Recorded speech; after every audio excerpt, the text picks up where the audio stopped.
బాల వికాస సంస్థ నుంచి ముఖ్యంగా మహిళా సాధికారతకు సంబంధించి కార్యక్రమాలు చేస్తున్నారు విన్నాం. అంటే మహిళలకు సంబంధించి ఏ సమస్యలను ఐడెంటిఫై చేశారు, వాళ్ళని ఎట్లా మోటివేట్ చేస్తున్నారు, వాళ్ళని ఏ విధంగా అంటే అవేర్నెస్ క్రియేట్ చేస్తున్నారు? సో మనది బాల వికాస మహిళా అభివృద్ధి పథకం మొదలై దాదాపు 30 ఏళ్ళు దాటింది. సంస్థ ప్రారంభం కాకముందు కూడా మనం వేరే సంస్థలతో కూడా మొదలు పెట్టినాం. ఓకే. సో దీని ప్రధాన ఉద్దేశం ఏంటంటే ఇవాళ మహిళల్లో కేవలం ఆర్థిక సమస్య మాత్రమే కాదు, వివక్ష, రైట్. సో అనేక సమస్యలు ఉన్నాయి, సామాజిక సమస్యలు ఉన్నాయి.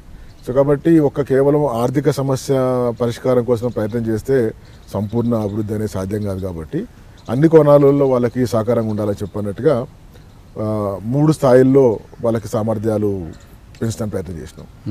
దాన్ని మనం 3H అంటాం. ఓకే. ఒకటి హెడ్ లెవెల్లో, రెండోది హార్ట్ లెవెల్లో, మూడోది హ్యాండ్ లెవెల్లో. హెడ్ లెవెల్ అంటే తలబలం, జ్ఞానబలం. ఎందుకంటే అంటే పథకం మొదలుపెట్టినప్పుడు చదువు లేని తను, ఎక్కువ అవగాహన లేని పరిస్థితులలో వాళ్ళ ఆలోచనలు వేరుంటాయి. సో కాబట్టి వాళ్ళు మంచి ఆలోచనలు చేయాలి, మంచి నిర్ణయాలు చేయాలి, మంచి యాజమాన్యం చేయాలి అని అంటే మంచి అవగాహన కావాలి.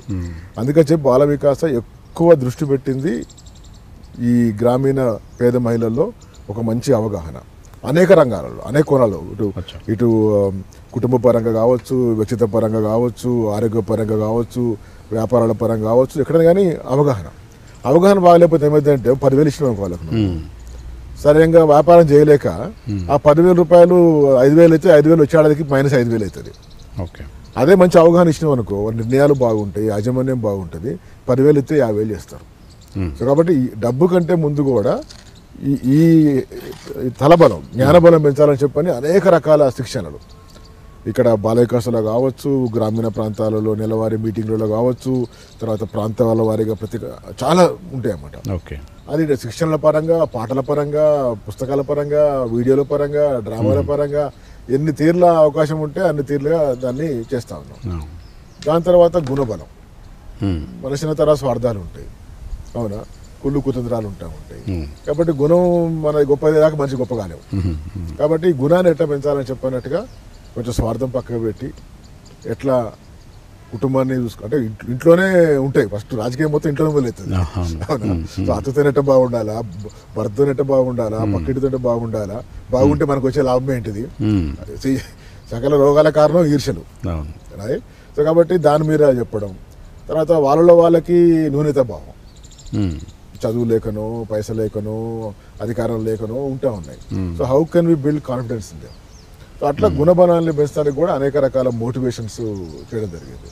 దాని తర్వాత నైపుణ్యాలు, హ్యాండ్ లెవెల్ అంటే ఏది, ఒక నాయకత్వ లక్షణం కావచ్చు, ఒక వ్యాపార నిర్వహణ విధానం కావచ్చు, గ్రామంలో పనిచేయాలంటే ఎట్లా జనసమీకరణ చేసుకోవాలని చెప్పి ఇక్కడ 3 రకాల బలాలు వచ్చే రకంగా మనం ప్రయత్నం చేసినాం. కాబట్టి మేము ఎప్పుడు దీన్ని సెల్ఫ్ హెల్ప్ గ్రూప్లు అనము. మేము సెల్ఫ్ హెల్ప్ గ్రూప్ అంటే సొంతం కోసం, మరి మహిళా సంఘాలు అంటే ప్రతి మహిళ కూడా తన అభివృద్ధితో పాటుగా తన కుటుంబ అభివృద్ధి, తన గ్రామాభివృద్ధిలో వాళ్ళు పాత్ర వహించాలనే సంకల్పంతో వాళ్ళు మనం తయారు చేసినాం. లక్కీగా కొన్ని వేల మంది ఇవాళ మన సంస్థ యొక్క ప్రేరేపణతోని. ఇది ఏ ప్రాంతాల్లో ఉంది, ఎన్ని ప్రాంతాల్లో ఉంటుంది, ఎన్ని జిల్లాలు? ఇది తెలంగాణలో ఎక్కువ శాతం ఉంది, ఆంధ్రాలో కూడా చాలా ప్రాంతాల్లో మొదలుపెట్టినాం. తర్వాత కర్ణాటకలో కూడా కొంత ఒక 3-4 ఏరియాలో చేసినాం అది. సో మొత్తం మీద 3 లక్షల మంది మహిళలు మన బాల వికాస సంఘాలలో చేరడం జరిగింది. వాళ్ళ మార్పు ఎట్లా వచ్చిందంటే, ఫస్ట్లో మీటింగ్లు పెట్టిన రోజుల్లో వాళ్ళు మీటింగ్లకు రావాలంటే రారు. ఎందుకంటే మొగోళ్ళు మీటింగ్కి వస్తారు కానీ గ్రామాల్లో ఆడవాళ్ళు వచ్చే పరిస్థితి లేదు, మోర్ దెన్ 30 years బ్యాక్. కానీ నికరంగా అంటే నిమ్మలంగా ఏమైందంటే వాళ్ళు అవగాహన పెంచుకోవడం, వాళ్ళ సంపాదన పెంచుకోవడం, వాళ్ళు కుటుంబంలో నిర్ణయాల్లో కాదు గ్రామ నిర్ణయాల్లో కూడా వాళ్ళు భాగస్వాములు కావడం, గ్రామ అభివృద్ధిలో పాల్గొనడం. ఎప్పుడైనా స్టేజ్ ఎక్కి ఆడవాళ్ళు టెప్పట్లు పడతా ఉంటాయి, మంచి పని చేస్తా ఉన్నాం. మొదట్లో మీటింగ్ పోతుంటే భర్తలు యాడికి పోతున్నావు, ఎందుకు పోతున్నావు అని చెప్పని అడిగిన వాళ్ళు ఉన్నారు. ఎప్పుడైతే 3 ఏళ్ళ తర్వాత 5 ఏళ్ళ తర్వాత భార్య పైస సంపాదిస్తుంది, భార్య ఊర్లో పేరు సంపాదిస్తుంది అన్నప్పుడు నా భార్య అంటే గర్వంగా చెప్పుకునే పరిస్థితి. అంటే అటువంటి ట్రాన్స్ఫర్మేషన్ పట్టరాగలను. ఎప్పుడైతే భర్తలు కుటుంబం గర్వపడుతుందో భార్య యొక్క అంటే మహిళల యొక్క పాత్రని వాళ్ళ దాన్ని చూసి, ఎప్పుడన్నా వాళ్ళకి జ్వరం వచ్చో లేకపోతే కాలు నొప్పి వేసి మీటింగ్ పోతే బాలకేశం మీటింగ్కి ఎందుకు పోతలేవు అంటే నాకు తలనొప్పి అవుతుంది, కాలు నొప్పి అవుతుంది, ఎక్కువ బండి ఎక్కువ దిపుతా, ఎవరు భర్త అచ్చా అంటే అప్పుడు బాల వికాస రెస్ట్రిక్ట్ చేసిన ఆయనే ఎంకరేజ్ చేసి కోఆపరేట్ చేసే అవకాశాలు వచ్చినాయి. బాల వికాస మీటింగులకు వచ్చే వాళ్ళు డబ్బు కోసం వచ్చే వాళ్ళు తక్కువ, ఈ జ్ఞానం కోసం, తెలివి కోసం. అంటే జర మాట తీరు మారుతుంది, ఆలోచన తీరు మారుతుంది కాబట్టి ఇది బాగుంది అని చెప్పని చూస్తారు కదా, నీ ప్రవర్తన చూస్తారు మీటింగ్ పోతుంటే. నిన్ను చూసి పక్కన అరే నీ కూడా పోతే బాగుంటుంది అని బాల వికాసలో చాలా మంది చేరిన వాళ్ళు ఈ తలబలం కోసం.